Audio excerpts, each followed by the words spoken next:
우리 좌우에 계신 분들하고 인사했으면 좋겠습니다. 사랑합니다. 축복합니다. 인사하겠습니다. 사랑합니다. 축복합니다. 예, 앞뒤로 또 안 하면 섭섭하죠. 열매 맺는 삶을 삽시다. 인사하겠습니다. 열매 맺는 삶을 삽시다. 예, 뒤로 돌아보기가 너무 좋았어요. 예, 감사합니다. 열매 맺는 삶. 오늘 이 오후 시간에 열매 맺는 삶으로라는 말씀 제목을 가지고 하나님의 말씀을 나눌 때 하나님께서 주신 넓고 그 큰 은혜가 이곳에 충만해지기를 소망합니다. 여러분, 포도 농사를 짓는 농부들에게 이 포도 농사를 지으면서 가장 중요한 것이 무엇이냐라고 물어봤을 때 많은 것들이 중요하지만 그 하나가 바로 가지치기라고 합니다. 포도나무 가지가 무조건적으로 많다고 포도가 잘 열리거나 이 당도가 높은 그런 실한 열매가 맺히지 않기 때문에 농부는 때가 되면 포도나무의 가지를 정리하는 작업, 즉 가지치기를 한다고 합니다. 가지치기의 작업을 통해서 포도나무가 실한 열매를 맺게 된다는 것입니다. 오늘 말씀에서 예수님은 포도나무에 비유하여서 우리에게 메시지를 던지고 계십니다. 2절 말씀입니다. 우리 2절 말씀 우리 큰 목소리 읽겠습니다. 자, 시작. 물은 내게 붙어 있어 열매를 맺지 아니하는 가지는 아버지께서 그것을 제거해 버리시고 물은 열매를 맺는 가지는 더 열매를 맺게 하려 하여 그것을 깨끗하게 하시느니라. 아멘. 이 2절 말씀에서 보듯이 이 포도나무에 가지치는 장면과 포도나무가 열매를 맺는 장면들을 연상하게 되어 있습니다. 우리가 비유를 들을 때 기억해야 되는 것은 모든 것이 똑같은 것이 이 비유가 아니라는 것입니다. 예를 들어서 바다 같은 내 마음 이렇게 할 때 정말 내 마음이 이 바다처럼 파랗기 때문에 그렇게 비유하는 것이 아닌 것을 우리는 알고 있습니다. 마음이 바다처럼 넓고 깊다는 것을 비유적으로 표현한 것입니다. 우리는 비유를 이를 들을 때 조금 더 세심하게 예수님께서 정말로 우리에게 주시고자 하는 그 메시지를 잘 들어볼 필요가 있다는 것입니다. 오늘 포도나무를 통해서 예수님이 우리에게 주시고자 하는 그 메시지가 무엇인지 생각하는 그런 시간이 되기를 소망합니다. 첫 번째로 예수님께서 우리에게 말씀하시고자 싶은 것은 우리가 예수님께 붙어 있으라 그렇게 말씀하고 계십니다. 2절 말씀에서 이 예수님은 참 포도나무이신 예수님께 붙어 있을 때 열매를 맺을 수 있다라고 말씀하십니다. 그리고 4절과 6절에 동일한 말씀을 주십니다. 우리 4절과 6절 말씀을 우리 함께 읽도록 하겠습니다. 시작. 내 안에 거하라 나도 너희 안에 거하리라. 가지가 포도나무에 붙어 있지 아니하면 스스로 열매를 맺을 수 없음같이 너희도 내 안에 있지 아니하면 그러하리라. 6절입니다. 사람이 내 안에 거하지 아니하면 가지처럼 밖에 버려져 버리다니 사람들이 그것을 모아다가 불에 던져 사르느니라. 아멘. 예수님께서는 우리에게 이 열매를 맺기 전에 참 포도나무이신 예수님께 붙어 있기를 말씀하고 계십니다.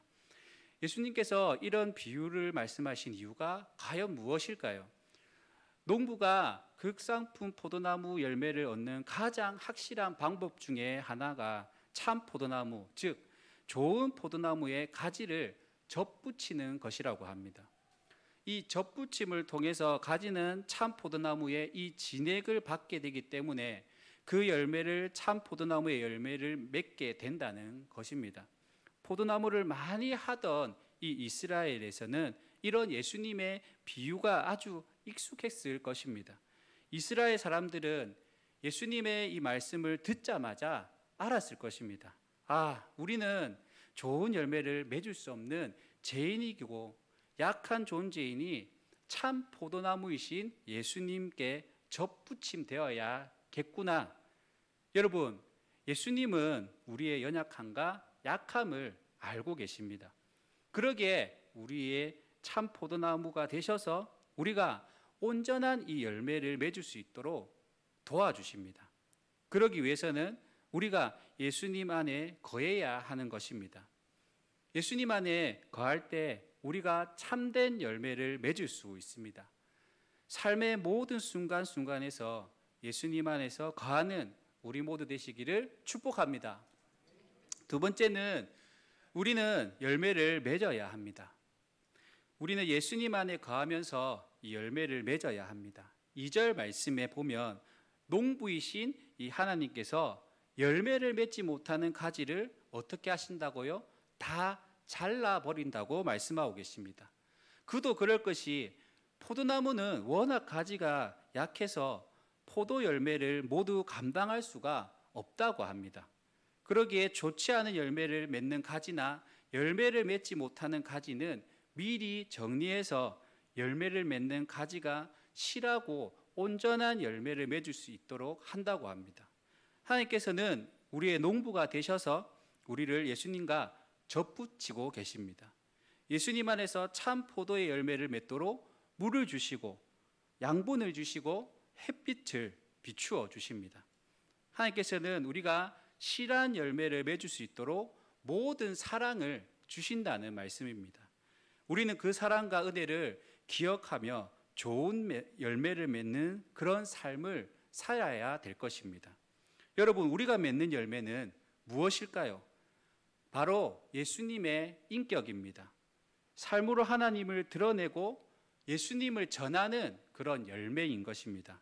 갈라디아서 5장 22절, 23절입니다. 우리 두 절 말씀을 우리 큰 목소리로 읽겠습니다. 자, 시작. 오직 성령의 열매는 사랑과 희락과 화평과 오래 참음과 자비와 양성과 충성과 온유와 절제니 이 같은 것을 금지할 법이 없느니라. 아멘. 성령의 열매에 대한 이 말씀이 나오죠. 성령의 9가지 열매는 사랑, 희락, 화평, 오래 참음, 자비, 양성, 충성, 온유, 절제입니다. 성령의 열매를 보면 공통점을 찾을 수가 있습니다. 무엇일까요? 도와도 그냥 말하면 된다. 그게 답이다. 맞아요. 맞습니다. 네, 그 모든 열매가 우리의 인품을 드러내는 것을 알 수가 있습니다. 인생을 살아가면서 풍성한 사랑으로 만족을 누릴 수가 있다는 것입니다. 희락이 있다면 우리는 더욱 기쁨이 가득한 그런 삶을 살 수가 있습니다. 화평이 있다면 어지러운 세상 속에서 평화로운 삶을 살아갈 수가 있습니다. 오래 참으면 내 삶에 다가오는 그런 고통 속으로부터 좌절하지 않을 수가 있습니다. 자비를 통해서 주님이 주신 마음을 나눌 수가 있고, 양성을 통해서 그리스도다운 선한 행동을 실천할 수가 있습니다. 충성을 통해서 마음에서 우러나는 최선의 정성을 쏟을 수가 있습니다. 온유함을 통해서 보다 더욱 따뜻한 내가 될 수가 있습니다. 절제를 통해서 세상의 유혹과 종욕으로부터 우리를 지켜낼 수가 있다는 것입니다. 성령의 이 9가지 열매가 우리 가운데 충만하다면 우리의 삶은 더욱 윤택해질 것이 분명합니다. 그러기에 우리는 성령의 열매를 간구하고 소망해야 합니다. 한마디로 좋은 열매를 맺는 사람은 선한 삶을 사는 사람임을 말하고 있는 것입니다. 좋은 열매를 맺는 사람은 좋은 인품, 예수 그리스도의 인격으로 사람들의 기감이 되는 사람임을 말하는 것입니다.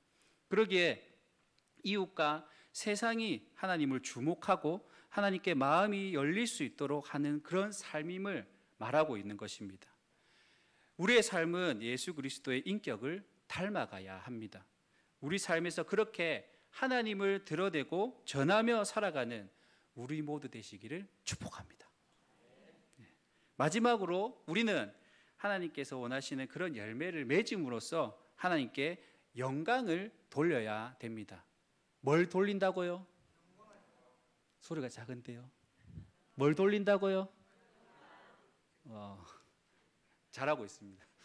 네. 자, 8절 말씀입니다. 우리 큰 목소리로 읽겠습니다. 자, 시작. 너희가 열매를 많이 맺으면 내 아버지께서 영광을 받으실 것이요 너희는 내 제자가 되리라. 아멘. 예수님께서는 우리가 열매를 많이 맺으면 하나님께서 영광을 받으신다고 말씀하십니다. 우리 인생의 주된 목적은 하나님께 영광을 돌리는 삶을 사는 것입니다. 우리는 삶의 어느 자리에서나 하나님께 영광을 돌릴 수 있어야 합니다. 힘을 내야 합니다. 달려가야 합니다. 그것이 삶의 예배인 것입니다. 내가 아침에 일어나서 잠이 들 때까지 집에서나 학교에서나 직장에서나 나의 삶의 터전에서 하나님께 영광을 돌리는 삶을 살아가고 있는지 우리는 돌아봐야 합니다. 예수님은 8절 말씀에서 그렇게 열매를 맺으면 하나님께 영광 돌리는 사람이 바로 예수님의 제자라고 말씀하고 계십니다. 다른 말을 하면 열매가 없고 하나님께 영광되지 않은 삶은 예수님의 제자가 아니라는 말씀입니다. 우리는 자주 우리 스스로를 예수님의 제자라고 고백하고 있습니다. 예수님의 제자로 살아가겠다고 결단하고 다짐하기도 합니다. 우리가 어떻게 예수님의 제자가 될 수 있습니까? 바로 삶으로 하나님께 영광을 돌려야 합니다. 그렇게 하나님께 영광을 돌려 하나님의 기쁨이 되고 예수님의 제자가 되는 우리 모두 되시기를 축복합니다. 여러분, 농부는 자신이 가장 아끼는 포도나무에 연약하고 열매 맺지 못하는 가지를 접붙입니다. 그리고 그 가지들이 실한 열매를 맺을 수 있도록 밤이나 낮이나 열매를 살피고 가꿉니다. 해충을 쫓기도 하고 매일 물을 주고 적절한 해와 비가 가지에 영양분을 줄 수 있도록 공급할 수 있도록 애를 씁니다. 그렇게 추수할 때가 되니 가지가 가장 실한 열매를 맺습니다. 그 열매를 받아들이고 환하게 웃는 그런 농부의 마음은 어떠할까요?